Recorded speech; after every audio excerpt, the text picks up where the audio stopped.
लगाए, ब्राह्मण क्षत्रिय वैश्य गति, बनत बनत बन जा।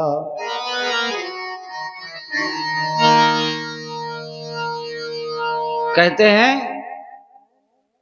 वैसे तो समस्त प्राणियों को संध्या करनी चाहिए, पर अनिवार्य ब्राह्मण क्षत्रिय वैश्य को होती है। जो ऐसा नहीं करता तो कहते अगले जन्म में उसको कुत्ता बना दिया जाता है। इसलिए संध्या जरूर करनी चाहिए। राम जी लक्ष्मण जी से कहते तुम भी आओ, तुम भी संध्या वंदन करो। आवो भैया कर लें संध्या,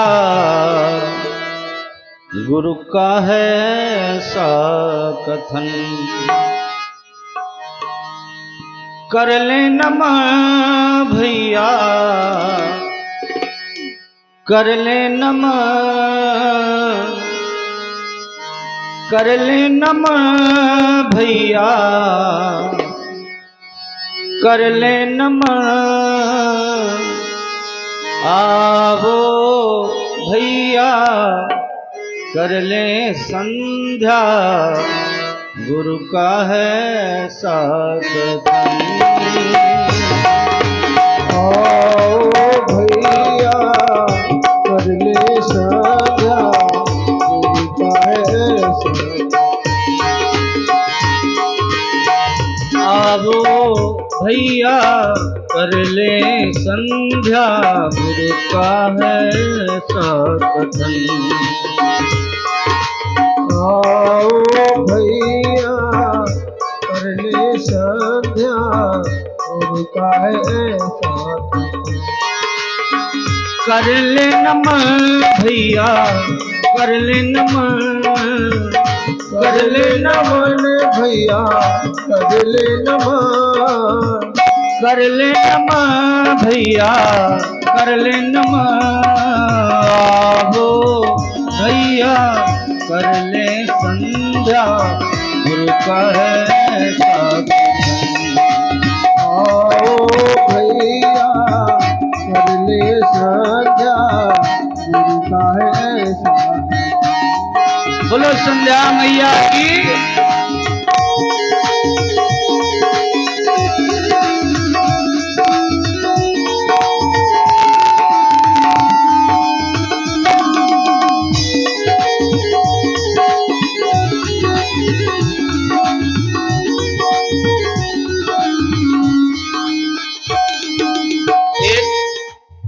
संध्या माता का वृतांत याद आ गया। बहुत प्राचीन काल की बात है। एक छोटी सी ब्राह्मणी कन्या विद्वता में आचार्यों से भी विशेष, जब कभी अनुष्ठानों में पहुंच जाए तो ब्राह्मण लोग आचार्य का पद छोड़ दें, संध्या को बिठा दें, संध्या तुम ही आचार्यत्व करो।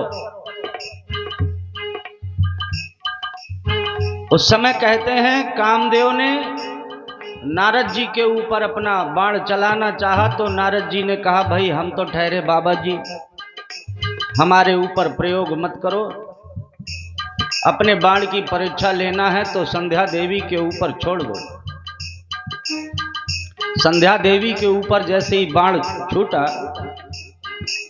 तो संध्या देवी कामदेव की ओर आकर्षित होने लगी।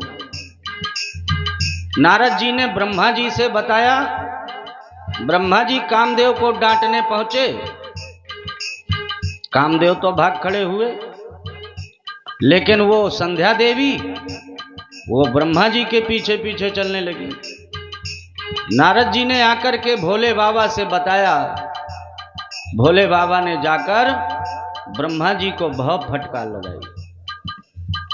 संध्या देवी बड़ी लज्जित हुई, क्योंकि वो तो चाहती थी कि हमको भोले बाबा पति रूप में मिल जाएं। ये उस समय की बात है जब सती माता का भी विवाह न हुआ था। अब भोले बाबा के द्वारा डांट मिल गई तो संध्या देवी तो आत्महत्या करने चली। मैं जिन भोले बाबा की सदा सेविका रहूं, वही भोले बाबा आज मुझे डांट गए, फटकार लगा गए। क्यों? क्योंकि मेरे शरीर के द्वारा ऐसा कुकृत्य करने के लिए उद्यत हो गया मेरा शरीर, आत्महत्या करने चली गई। तो ब्रह्मा जी ने वशिष्ठ जी को भेजा कि जाओ तुम संध्या देवी को बचा लो। वशिष्ठ जी ने संध्या को समझाया कि देवी तुम भोले बाबा को जानती नहीं हो, भोले बाबा तो बहुत भोले हैं। ओम नमः शिवाय पंचाक्षरी मंत्र का जाप बतला दिया। संध्या देवी ने जप किया तो भोले बाबा प्रसन्न होकर सामने प्रकट हो गए। देवी वरदान मांगो। तो संध्या देवी ने कहा कि अब इस शरीर से तो मैं आपको प्राप्त कर नहीं सकती, क्योंकि इस शरीर में तो पाप आ गया था ना, कामदेव ने बाण चला दिया था। पर कोई ऐसा उपाय बता दीजिए जिससे मैं आपको प्राप्त कर लूं। भोले बाबा ने कहा कि हम तो नहीं, पर हमारी तरह कोई ऐसा पुरुष तुमको मिलेगा जिसकी सेवा करके तुम धन्य हो जाओगी, मुक्त हो जाओगी। संध्या देवी कहती इस शरीर को तो मैं रखना नहीं चाहती, आपको तो मालूम ही होगा कि मैं तो आत्महत्या कर रही थी। तो भोले बाबा ने कहा कि इसको ऐसे नष्ट मत करो, ऐसा करो पास में ही ऋषि लोग बैठ के यज्ञ कर रहे हैं, तो उस यज्ञशाला के भीतर कुंड बना है, उसमें समा जाना। उससे होगा क्या? उस अग्नि में समाते समय तुम्हारे हृदय में जिस पुरुष का चिंतन आएगा, वही पुरुष तुमको पति रूप में प्राप्त हो जाएगा। ऐसा मत सोचना कि अग्नि में कूदोगी तो मर जाओगी, ऐसा मन में कदापि नहीं सोचना, क्योंकि जैसे ही तुम अग्नि में समाओगी वैसे ही अग्नि से तुम्हारा दूसरा स्वरूप प्रकट हो जाएगा। और ऐसा ही हुआ।